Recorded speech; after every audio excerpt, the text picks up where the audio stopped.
I'm excited. So, the curator of our moral emotions, that is a giant job. She's just going to do it. Is the lead speaker coach here at Frank. This is her 5th year of being a speaker coach. She's a writer and content strategist who focuses on issue advocacy. She uses strategic storytelling to drive systems of social change in healthcare and helping people who are visually impaired, refugees, and other groups facing systematic injustice. She's also somebody I've known since the aughts. We have been doing this work together for a really long time, and I am thrilled and delighted to be able to bring her to the stage to you. Please welcome Amy Lynn Smith!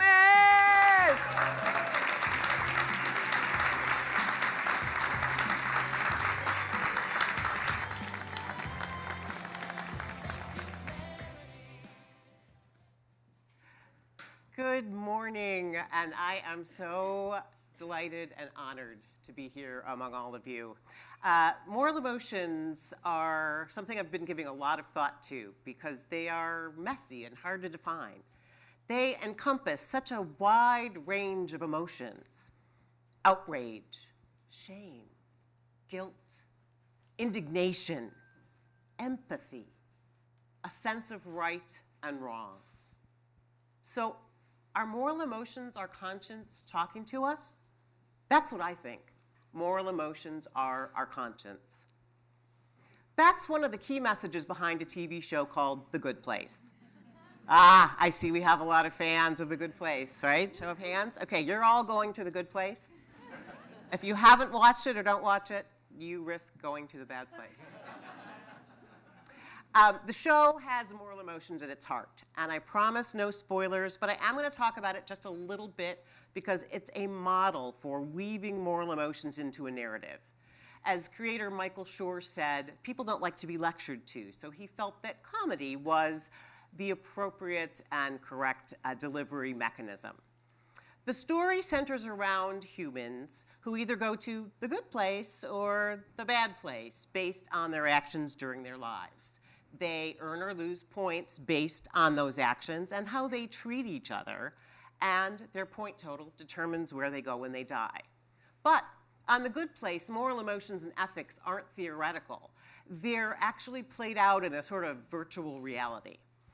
In one episode, a moral philosophy professor is talking about the classic ethical dilemma, the trolley problem. You are driving a trolley and the brakes fail. And you can either kill 5 people or switch tracks and kill 1. What do you do? But instead of talking about the experience, the professor ends up living it. It's not easy to decide, right? And really, we're all living out the trolley problem every day. Just hopefully not with life and death stakes. But The Good Place also reminds us of that little voice in our heads that tells us if we're doing something good or bad. It's our conscience. Moral emotions are our conscience. So as social change communicators, we're not often going to have the kind of creative freedom The Good Place did, but we can use moral emotions in our work. Most people have a conscience we can appeal to, like these volunteers at a food bank. So we can use science and strategy to identify and harness moral emotions that are most likely to move people to act.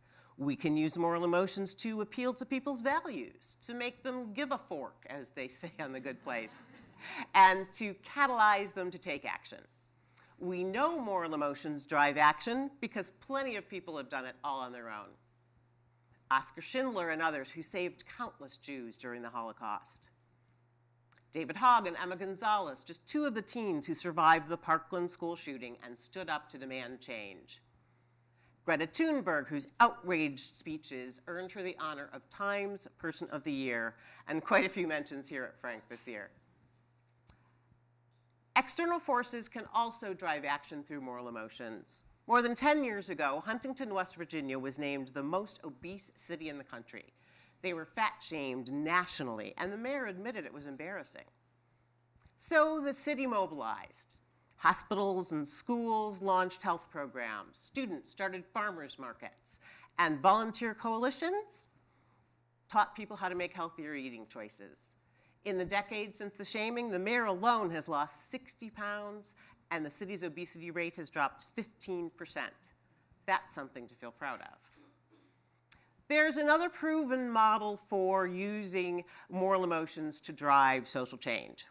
As part of working toward my master's degree in public interest communication here at UF Online, right, thank you. I appreciate the program. Everybody should check it out. But as in one of my courses, I learned about the Turner's anger activism model.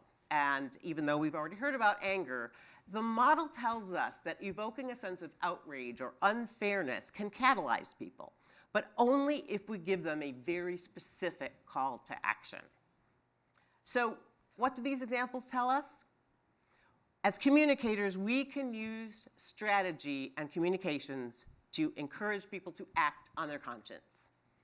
The next 3 speakers are going to show you how it's done. One of them is going to tell you about a way to identify and measure moral emotions, data you can use to develop strategic communications. You're also going to hear 2 stories from people who were moved to take action out of an emotional response to right and wrong. One of them exemplifies the anger activism model, in my opinion, and the other is going to share a personal experience with a call to action I hope you'll heed.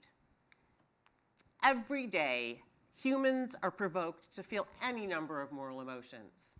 It's their conscience talking to them. It's that little voice in their head talking to them. As communicators, we can talk to them too and encourage them to act on their conscience and then tell them what they can do to take action and make the world just a little bit better than it was the day before. And with that, I will leave it to our esteemed speakers who are going to take you to a very good place. Thank you.